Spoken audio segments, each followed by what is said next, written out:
میاں والی کے لوگوں کو نیا کاروبار مل گیا۔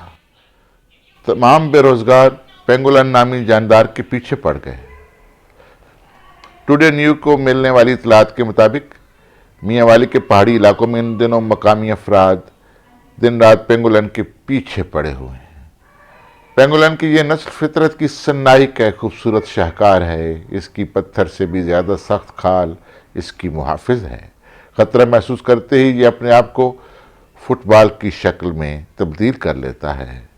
اس جاندار کی سمگلنگ یوں تو کئی صدیوں سے جاری ہے، لیکن میاں والی کے سادہ لو دیہاتیوں سے پینگولن پکڑوا کر مفت میں لے جانے والے اب ان کو سرمایہ فراہم کرنے لگے ہیں۔ اب یہاں کے لوگوں کو بھی پتہ چل گیا ہے کہ اس نایاب جانور کی بین الاقوامی مارکیٹ میں انتہائی بھاری قیمت ہے۔ یہ جانور کئی ادویات میں استعمال ہوتا ہے۔ بلٹ پروف جیکٹوں کی تیاری میں بھی اس کی جلد کو استعمال کیا جاتا ہے۔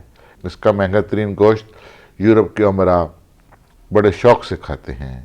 میاں والی میں اس جانور کے شکاریوں کا کہنا ہے کہ ایک پینگولن 30 سے 40 ہزار روپے میں فروخت ہو جاتا ہے۔ تحفظ جنگلی حیات کے محکمے کو اس کے متعلق کچھ معلوم نہیں۔ اس نایاب جانور کی نسل کو دنیا بھر کی طرح میاں والی کے علاقے میں بھی سنگین خطرات لاحق ہیں۔